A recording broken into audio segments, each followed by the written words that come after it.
Tangsen yang telah berhasil melalui jalur neraka dan telah membangkitkan suatu kemampuan unik yang disebut domain dewa pembunuh.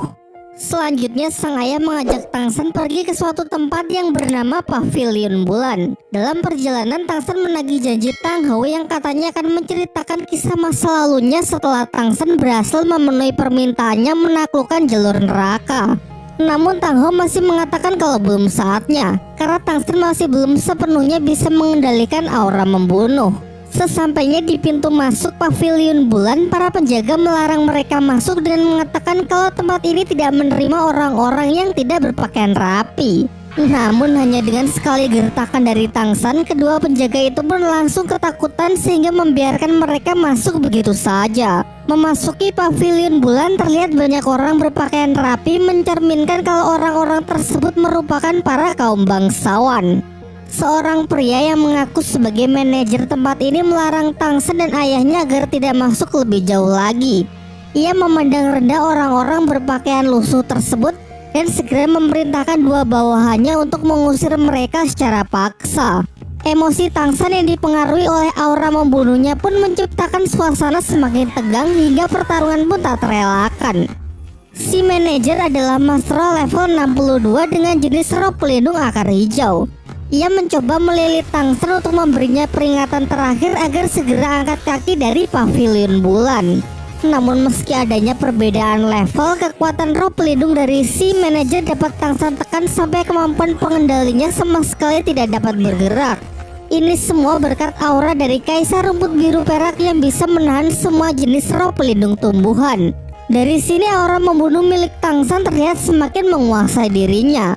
Setelah berhasil membalikan keadaan, ia meluapkan sejumlah hawa super dingin yang sanggup membekukan seluruh ruangan. Tang Hao yang semakin cemas menyaksikan aura membunuh Tangsen segera menyuruhnya agar menghentikan aksi brutalnya tersebut. Ia justru semakin menggila dengan niatnya yang ingin mencekik leher manajer Pavilion Bulan menggunakan rumput biru peraknya. Masih beruntung sebelum pria malang itu sempat meregang nyawa, tiba-tiba terdengar suara alunan kecapi merdu dari aula Pavilion Bulan yang dimainkan oleh seorang wanita. Ketenangan jiwa yang dapat dirasakan oleh setiap orang yang mendengarkan membuat suasana perlahan menjadi lebih cair. Bersama dengan itu, Tangsen pun kembali mendapatkan kendali atas dirinya yang sebelumnya sempat dikuasai oleh aura dewa membunuh. Sebenarnya teknik wanita ini mirip dengan teknik domain dewa pembunuh, yaitu sama-sama membuat orang menjadi patuh. Namun alih-alih menciptakan perasaan penuh tekanan, alunan musik yang disenandungkan justru membuat emosi dan suasana hati menjadi lebih tenang. Dari sini diketahui bahwa wanita tersebut merupakan pemimpin dari Pavilion Bulan yang bernama Tang Yuehua. Begitu melihat tamunya adalah Tang Hao dengan raut wajah yang sedih, ia pun langsung berlari untuk memeluknya. Ternyata Bibi Yue ini adalah adik dari Tang Hao, sehingga secara otomatis bisa dikatakan kalau ia juga merupakan bibi dari Tangsen. Dalam reuninya, Bibi Yue meminta kepada Tang Hao agar kembali pulang bersamanya ke sekte Hao Tian. Tetapi Tang Hao menolak karena menurutnya hubungan dirinya dengan sekte sudah lama berakhir. Diceritakan kalau dahulu ia lebih memilih untuk melindungi istrinya mati-matian ketimbang mengutamakan keselamatan dari sektenya sendiri. Perseteruannya dengan pihak Balai Roh Pelindung kala itu membuat sekte Hao Tian berada dalam ambang kehancuran, sehingga untuk tetap bertahan harus menjadi sekte yang terasingkan selama lebih dari 20 tahun. Tang Hao sama sekali tidak menyangkal dosanya kepada sekte Hao Tian. Namun kendati demikian, ia juga tidak sedikit pun menyesali keputusannya waktu itu untuk lebih memilih melindungi keluarganya. Ia lalu menjelaskan tujuannya datang ke sini adalah untuk meminta Bibi Yue agar bersedia melatih Tangsen mengendalikan aura membunuhnya selama 1 tahun. Setelah 1 tahun berlalu, Tang Hao meminta kepada putranya tersebut agar kembali ke lembah air terjun untuk menemuinya. Selepas kepergian dari Tang Hao, Bibi Yue menjelaskan kepada Tangsen bahwa Pavilion Bulan adalah sekolah yang mengajarkan tentang tata krama bagi para keluarga bangsawan di istana Kekaisaran Tiando. Secara khusus juga mengajarkan mengenai musik. Sebenarnya di sini Tangsen masih tidak terlalu mengerti mengapa ayahnya menyuruhnya agar mempelajari berbagai hal yang sama sekali tidak ada kaitannya dalam pertarungan. Namun apapun itu, ia yakin kalau semua ini tidak akan sia-sia sehingga ia bersedia untuk mulai belajar. Di malam harinya, Bibi Yue kembali meyakinkan Tangsan mengenai pentingnya pengendalian diri.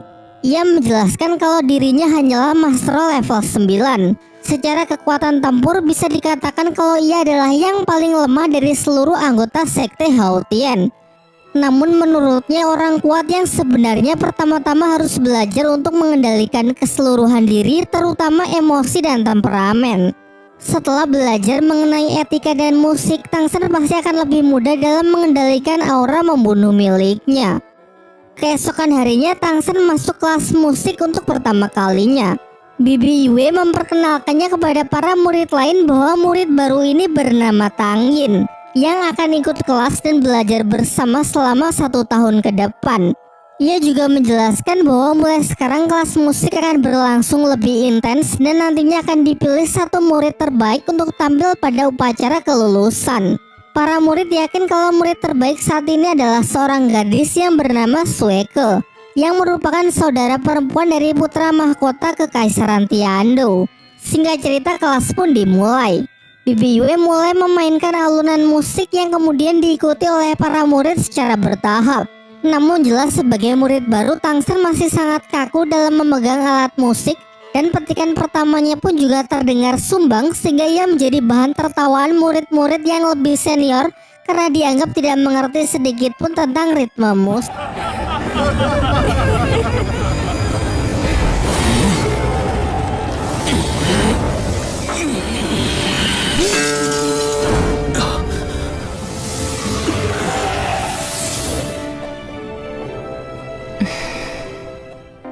Pada hari-hari berikutnya, Tangsan jauh lebih giat belajar.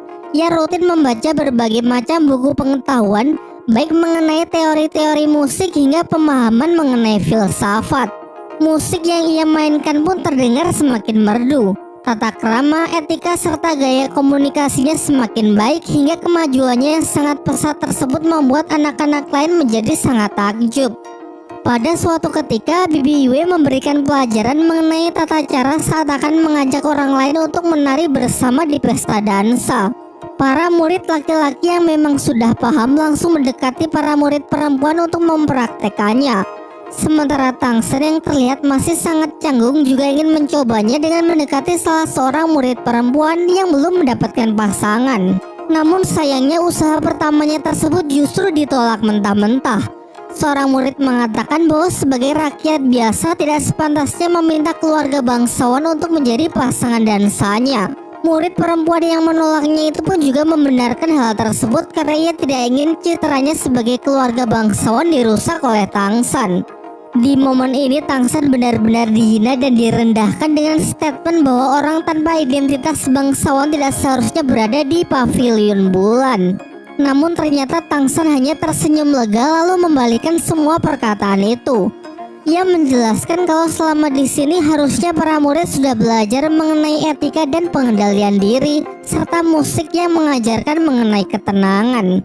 Namun ternyata meski mereka lebih lama belajar ketimbang dirinya, tidak ada satupun dari mereka yang benar-benar belajar. Mereka masih saja goblok. Zueke yang bersimpati setelah melihat kewibawaan dan kebijaksanaan dari Tangsan mendekat untuk membenarkan hal tersebut.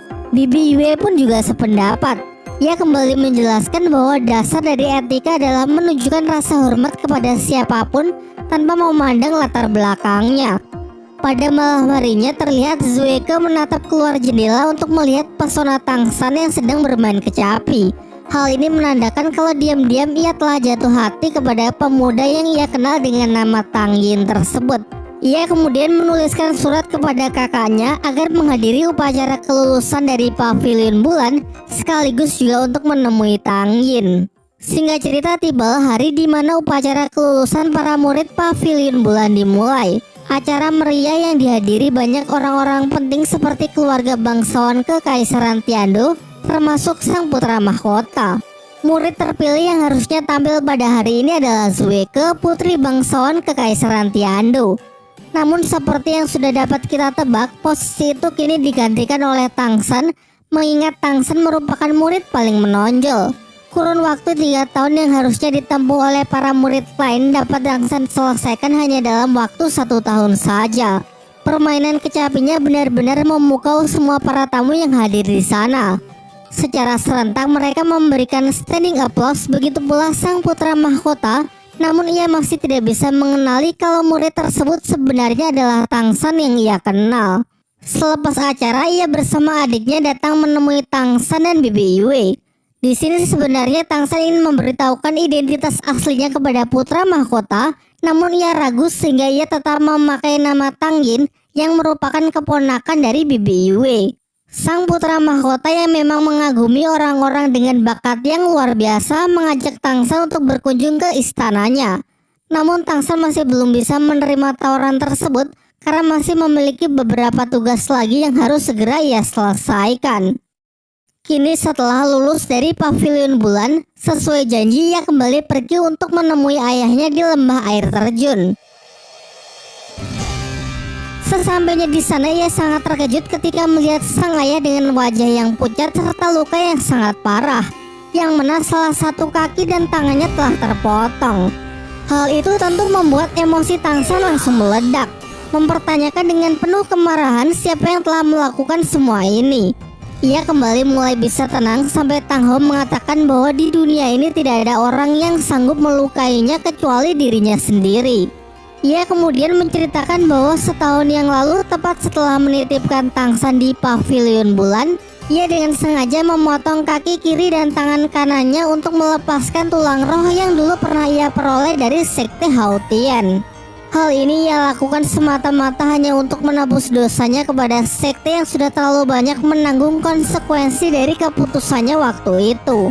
Ia lalu mengajak Tangsan pergi ke suatu tempat yang tak jauh dari lembah dan menyuruh putra semata wayangnya tersebut agar berlutut memberikan hormat karena rumput biru perak muda di hadapannya adalah perwujudan dari Ah Yin, ibu dari Tangsan. Sama seperti Xiao Wu, yaitu seorang mantan siluman roh berusia 100.000 tahun yang telah bermutasi menjadi wujud manusia. Ketika tangkai kecilnya bersentuhan dengan tangan Tangsan, terjadi sebuah gejolak kekuatan roh akibat efek medan rumput biru perak yang mungkin bisa menjadi pertanda kalau Ah Yin nantinya bisa dihidupkan kembali.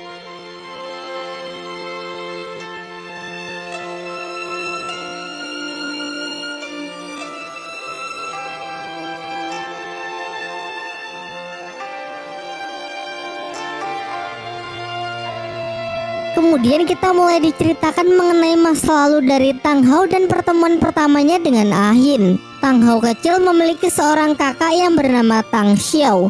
Keduanya terlahir dengan bakat yang begitu luar biasa dan sering dijuluki sebagai bintang kembar Hao Tian. Mereka adalah saudara yang sangat akur. Hari demi hari mereka lalui untuk berlatih bersama, berkelana di luar sekte dan menolong banyak orang sehingga keduanya menjadi sosok yang dikagumi oleh masyarakat luas. Hingga pada suatu malam mereka melihat seekor siluman roh buas yang tengah menculik seorang bocah. Keduanya pun dengan kompak sesegera mungkin melakukan pengejaran sampai masuk ke dalam hutan. Diceritakan bahwa Tang Xiao bertarung selama beberapa jam dan alhasil siluman berhasil dikalahkan dan bocah itu juga berhasil diselamatkan. Ketika mengantarnya pulang, seluruh penduduk desa menyambut mereka dengan penuh kehangatan. Dan malam itu juga merupakan pertemuan pertamanya dengan Ah Yin. Diadakanlah pesta kecil-kecilan untuk merayakan aksi heroik tersebut. Anak-anak yang ikut memeriahkan bermain petak umpet hingga masuk ke dalam hutan. Namun naasnya salah seorang anak yang tertinggal justru bertemu dengan seekor beruang hutan yang sedang kelaparan. Mendengar jeritan dari arah hutan, Tang Hou bersama kakaknya bergegas menuju sumber suara untuk berusaha menolong bocah malang itu. Sialnya si bocah justru terjebak ke dalam situasi yang sulit sehingga mereka tidak bisa sembarangan menyerang. Akan tetapi di tengah kepanikan itu tiba-tiba muncullah aura hangat dan menenangkan yang keluar dari tubuh seorang gadis dengan kemampuan medan rumput biru perak. Efeknya dapat membuat si beruang menjadi lebih jinak dan bersedia mengurungkan niatnya untuk memangsa bocah tersebut. Si gadis kemudian memperkenalkan dirinya kalau ia bernama Ah Yin. Dan seketika itu juga Tang Hou pun langsung jatuh hati pada pandangan pertama. Singkat cerita, setelah kejadian itu ketiganya pun menjalin pertemanan. Dan seiring berjalannya waktu terjadilah hubungan cinta segitiga. Namun karena Ahin telah jatuh hati terlebih dahulu kepada Tang Hao, sehingga sang kakak dengan berat hati mengalah dan memutuskan untuk kembali ke sekte. Pada malam itu juga Ahin mengaku kalau sebenarnya dirinya bukan manusia asli, melainkan siluman roh Ratu Rumput Biru Perak yang bermutasi. Tetapi fakta itu tak lantas membuat Tang Hao mundur. Tanpa memperdulikan perbedaan apapun, cintanya kepada Ahin tidak akan pernah berubah. Kisahnya kemudian terus berlanjut hingga mereka menikah dan hidup bahagia. Pada awalnya Tang Hao berpikir kalau kisahnya ini akan happy ending. Namun tanpa ia duga, ternyata pihak Bolero Pelindung mengetahui identitas Ahin, dan dari sinilah kisah tragis mereka dimulai. Di malam saat ia berniat kembali ke sekte Hautian, pihak Bolero Pelindung yang ternyata diam-diam sudah menyelidiki identitas dari Ahin mengejarnya di tengah perjalanan. Meski ia dan Ahin berhasil lolos, pihak Bolero Pelindung justru mendatangi sekte Hautian. Ayah Tang Hao yang memang sedang sakit keras akhirnya meninggal setelah mendengar kabar buruk tersebut, sehingga kakaknya menjadi penerus dari kepemimpinan sekte. Ia terjebak dalam situasi sulit karena mendapatkan banyak tekanan dari berbagai pihak. Di tempat lain, Tang Hao dan Ain telah dikaruniai seorang anak laki-laki dari buah cinta mereka berdua. Tepat di malam yang sama, pihak Bolero Pelindung pun mengerahkan seluruh kekuatan tempurnya, termasuk sang pemimpin suci pun sampai turun tangan untuk merebut Ahin, menciptakan pertempuran yang begitu dahsyat karena Tang Hao yang bersikeras untuk tetap melindunginya. Ia terdesak akibat gempuran dari pasukan serta para master roh Dauluo Bolero Pelindung. Hingga pada puncaknya Ahin mengorbankan dirinya dan memberikan seluruh kekuatannya kepada Tang Hao. Pada waktu itu Tang Hao adalah master roh pertama yang menyerap cincin roh merah berusia 100.000 tahun. Ternyata kekuatannya yang didapat benar-benar luar biasa dahsyat, yang oleh karenanya ia sanggup membalikan keadaan dan memaksa pihak Bolero Pelindung agar mundur. 我胜，趁他还没完全适应10万年魂环。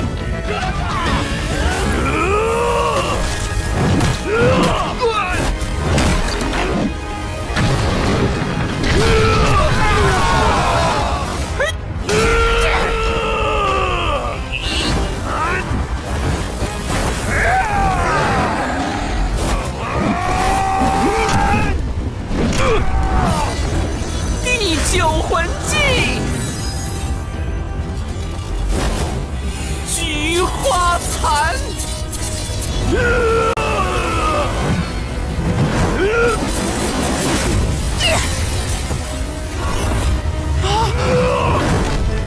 第九魂技，地狱王梁。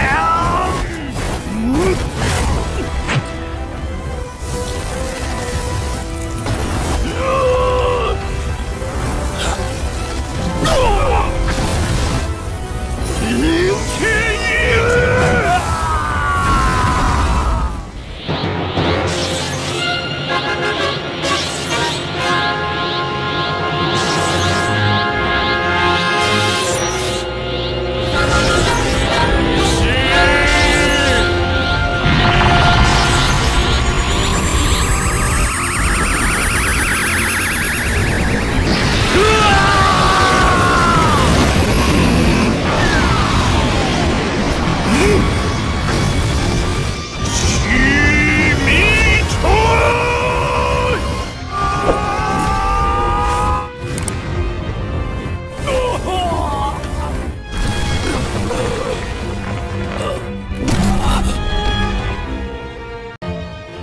Akan tetapi ketika telah mendapatkan kesempatan untuk bisa membunuh sang pemimpin suci dari Bolero Pelindung tersebut, Tang Hao justru menghentikan serangannya dan membiarkannya agar segera pergi. Ia menjelaskan kepada Tang San kalau sampai pemimpin suci mati di tangannya waktu itu, pasti akan menciptakan masalah besar bagi sektenya. Pasca pertarungan itu, ia menanam sisa benih Ahin di tempat ini dan memutuskan untuk hidup bersembunyi di sebuah desa kecil.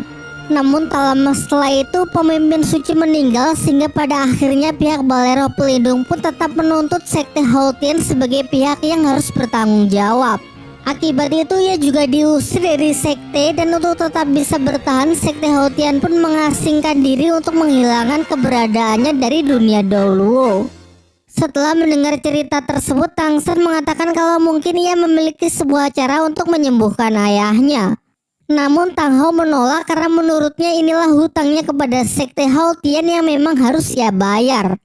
Selama ini ia terus dihantui oleh rasa bersalah kepada sekte, khususnya kepada kakek Tang San. Sekarang ia meminta agar Tang San kembali ke sekte untuk mewakilinya berziarah ke makam kakeknya.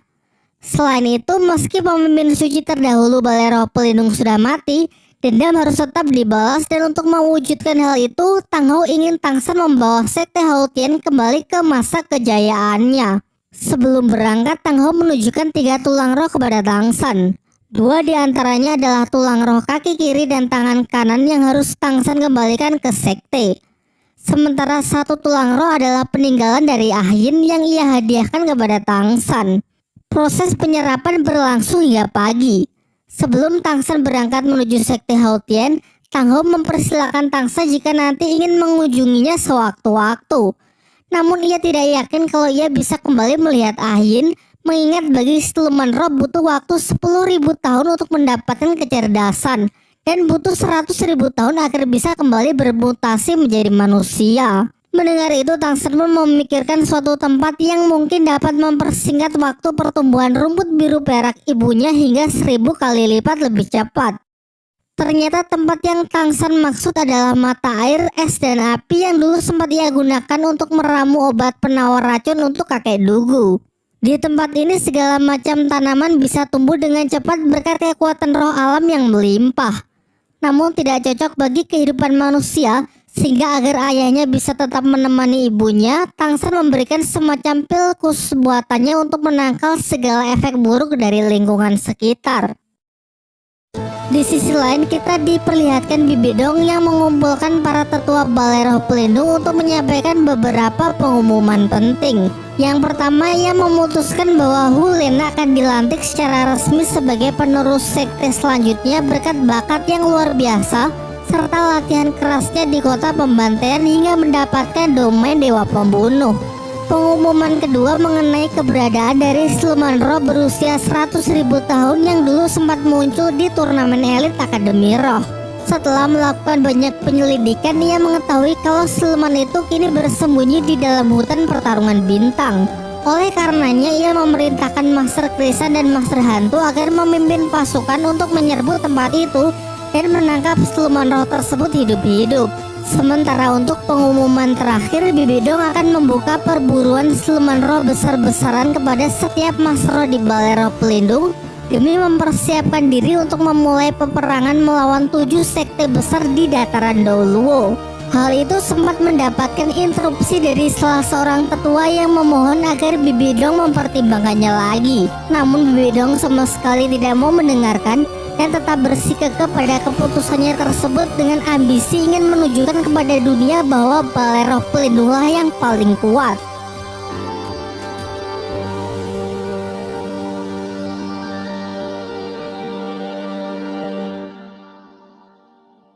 Sementara itu di hutan pertarungan bintang, kita diperlihatkan 2 siluman roh yaitu Erming si Kera Titan dan Daming si Banteng Sanca Ungu bersama Xiao yang sudah tumbuh lebih dewasa.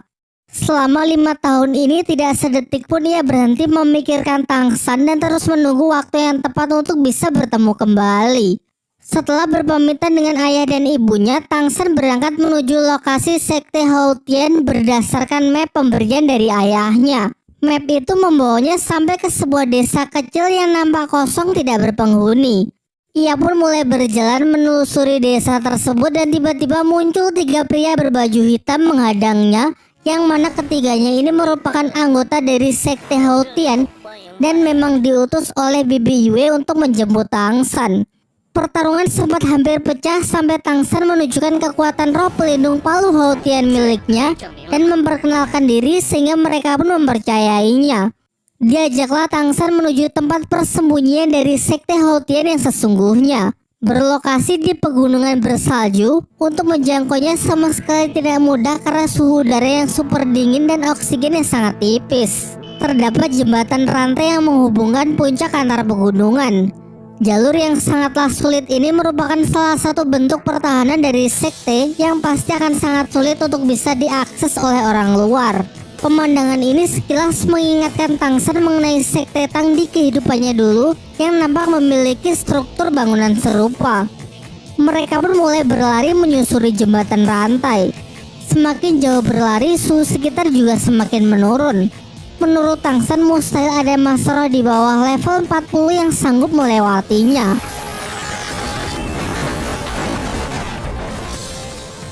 Sebelum mereka dapat mencapai sekte, terjadi sebuah insiden yang mana mereka tiba-tiba diserang oleh seekor burung raksasa.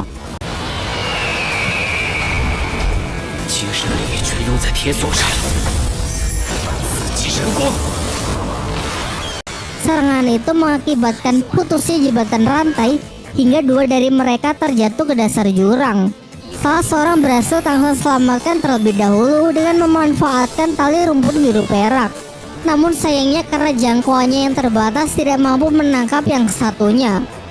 Selang beberapa waktu, Tang San berhasil kembali naik bersama pria satunya menggunakan kemampuan terbang yang ia dapat dari hasil penyerapan tulang roh pemberian ibunya. Setelah sampai di pintu masuk, Tang San kembali dibuat kagum di saat melihat bangunan yang begitu kokoh. Meski tidak dilengkapi dengan seorang pun penjaga, sistem keamanan bisa dikatakan benar-benar aman, di mana untuk bisa membukanya dibutuhkan dua kekuatan dari master anggota sekte Hao Tian. Tang San kemudian langsung dibawa untuk menemui ketua sekte. Di sana juga ada Bibi Yue yang juga memang sudah menunggu kedatangannya. Seperti yang sudah dijelaskan sebelumnya bahwa ketua sekte yang sekarang merupakan kakak dari Tang Hao yang bernama Tang Xiao. Ia lalu mencoba untuk menguji kekuatan Tang San di bawah tekanan super kuat yang ia ciptakan.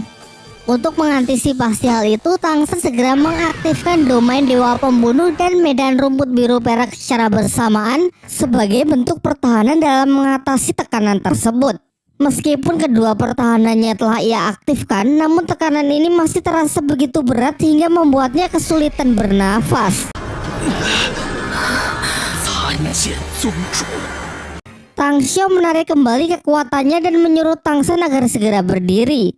Namun Tang San justru memberikan penghormatannya sebanyak 3 kali, lalu mengatakan bahwa tujuan ia datang ke sini adalah untuk mengabdikan dirinya kepada sekte guna menebus dan menanggung semua kesalahan dari ayahnya di masa lalu.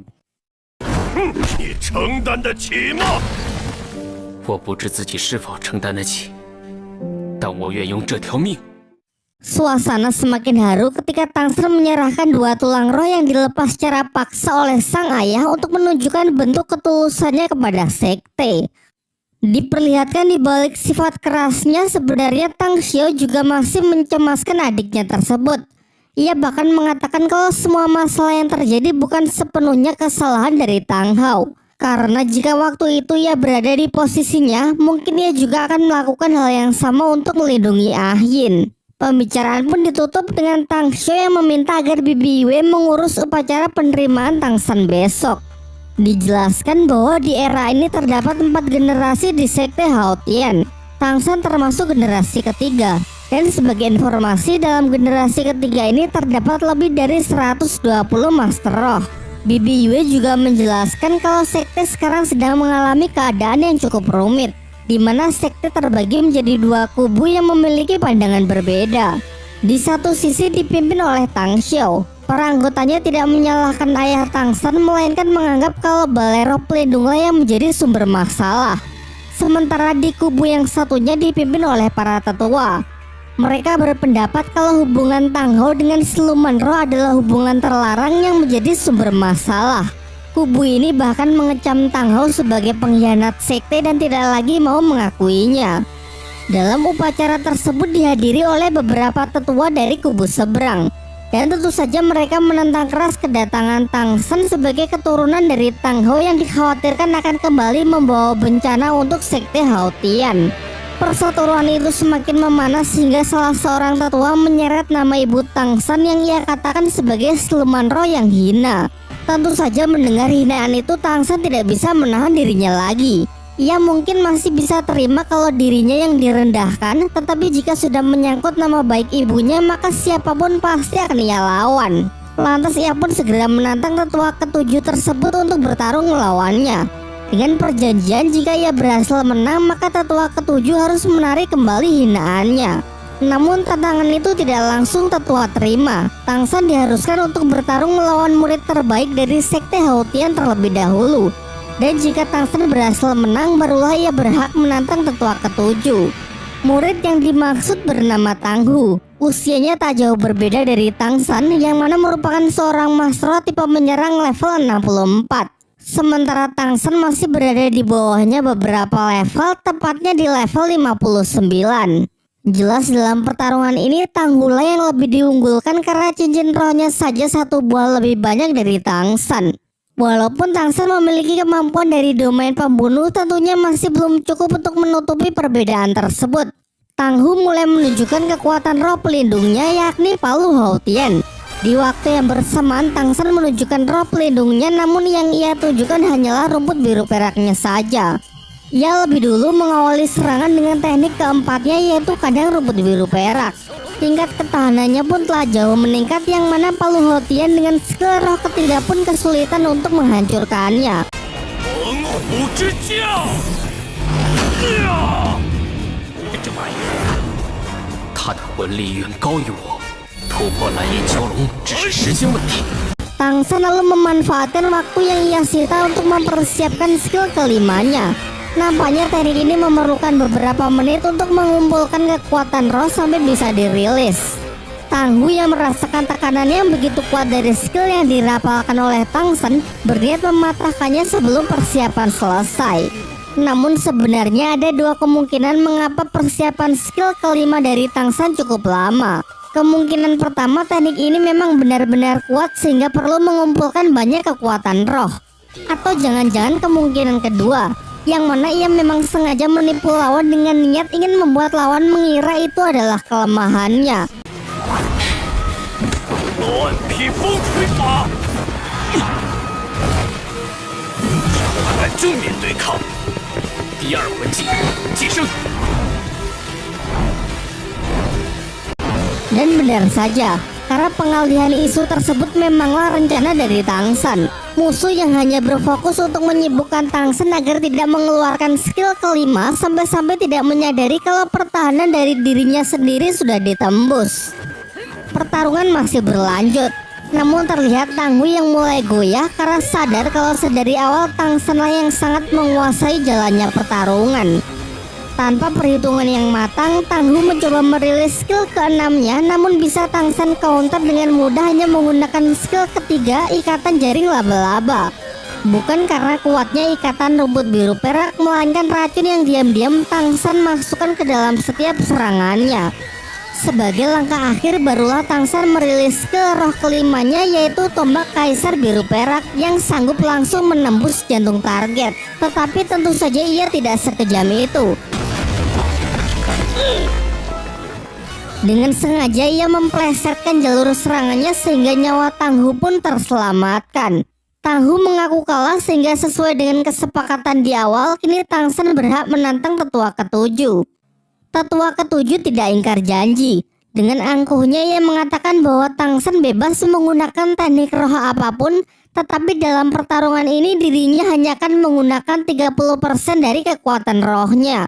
Dikarenakan ini akan menjadi pertarungan habis-habisan, Tangsan pun mengajukan agar pindah arena, dan lokasi yang ia pilih adalah di atas jembatan rantai besi. Untuk kesepakatannya, jika Tangsan menang maka tetua ketujuh harus menarik kembali hinaan terhadap ibunya dan membiarkannya bergabung ke dalam sekte Haotian. Namun jika Tangsan kalah maka Tangsan akan diusir dari sekte dan diwajibkan mengambil sumpah kalau ia tidak akan pernah menggunakan Palu Haotian lagi untuk selamanya. Sebelum pertarungan dimulai, Tang Xiao menunjukkan dua tulang roh yang dikembalikan oleh Tang Hao kepada sekte Haotian sebagai bentuk untuk membuktikan ketulusannya. Menyaksikan hal itu membuat para tetua sangat terkejut karena harusnya mustahil menarik tulang roh dari orang yang masih hidup. Benda tersebut kemudian ia serahkan kepada tetua agar disimpan untuk penerus kepemimpinan sekte berikutnya, atau bisa juga untuk anggota yang berkontribusi sangat besar. Sementara itu, situasi ini membuat Tang San teringat kembali dengan apa yang terjadi di kehidupan masa lalunya ketika melihat di sekelilingnya adalah tebing serta adanya paksaan yang sama dari para tetua sekte bermarga Tang. Namun bedanya kalau di kehidupan itu Tang San menyerah kepada takdirnya, kini di kehidupan sekarang ia akan berjuang untuk mengendalikan takdirnya sendiri.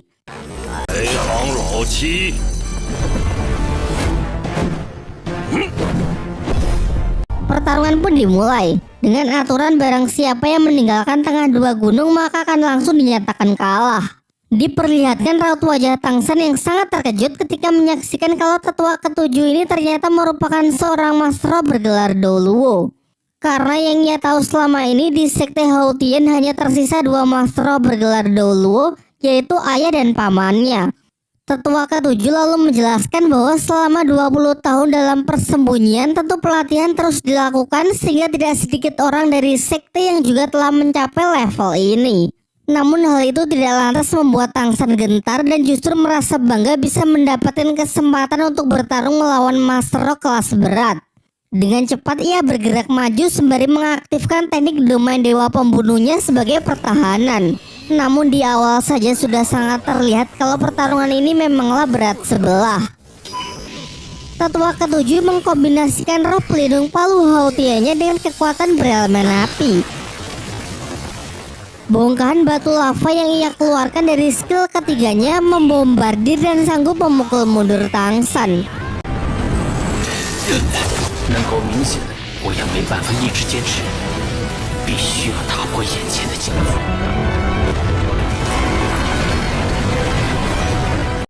Tang San yang masih bisa bertahan menggunakan palu Hautiannya mencoba maju menerobos pertahanan tetua ketujuh mengandalkan teknik langkah hantu.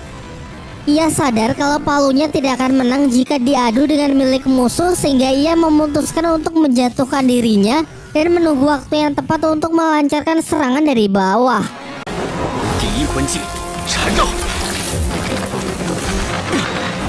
Tidak hanya dari segi kekuatan roh, dari segi pengalaman bertarung pun jelas Tang San juga kalah.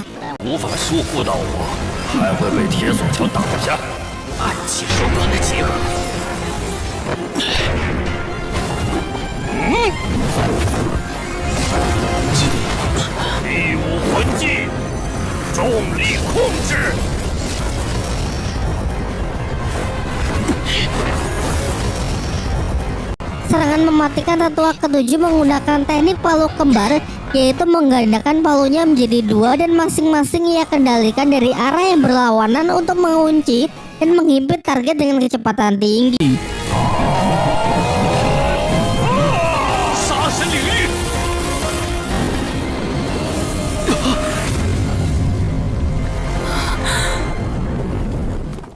Tang San berhasil lolos dari maut tersebut dan masih bisa tersenyum santai tanpa terlihat kelelahan sedikit pun.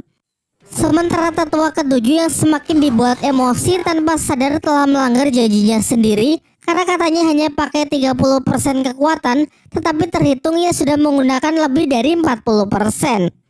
Ia pun tak segan mengeluarkan skill ketujuhnya yaitu perwujudan roh pelindung. Skill ini harusnya menunjukkan dengan jelas perbedaan kelas di antara keduanya.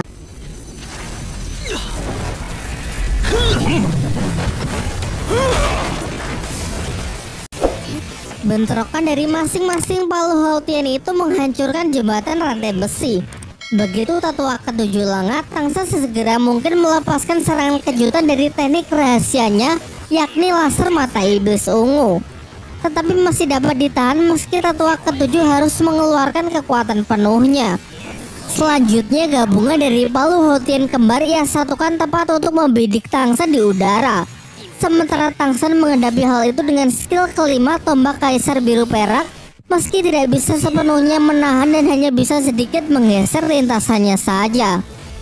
Terlihat mereka seolah sedang bertukar serangan.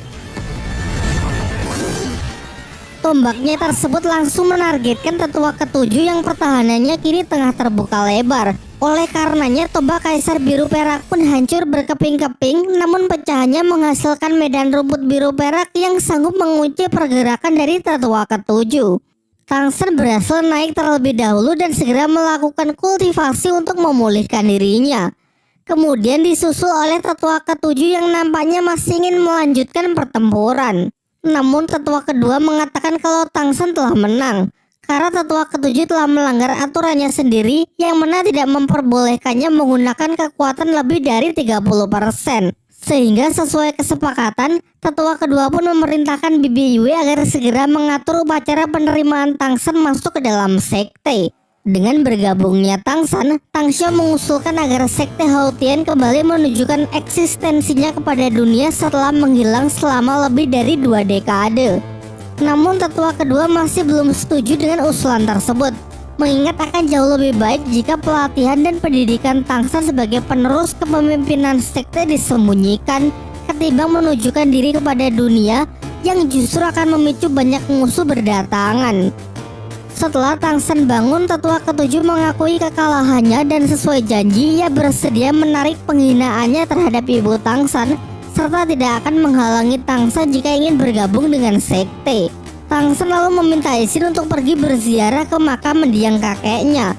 Namun kalau soal itu tetua kedua masih belum memperbolehkannya mengingat kesalahan Tang Hola yang menjadi penyebab utama dari kematiannya.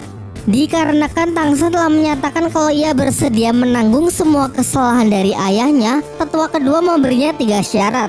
Dan jika Tangsen mampu memenuhi ketiganya, maka ia tidak hanya berkesempatan menjadi penerus sekte Hautian, tetapi Tang Hao juga akan diizinkan untuk kembali bergabung dengan sekte. Tentu saja Tangsen sangat gembira mendengarnya. Tanpa berpikir 2 kali, ia langsung menyepakati 3 syarat yang tetua berikan. Ketiga syarat harus Tangsen penuhi dalam batas waktu 10 tahun. Adapun syarat pertama yaitu Tangsen harus berhasil menembus level 80.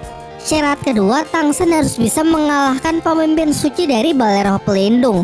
Dan syarat terakhir, Tangsen harus menyerap kekuatan dari siluman roh berusia 100.000 tahun untuk cincin roh ke-8-nya.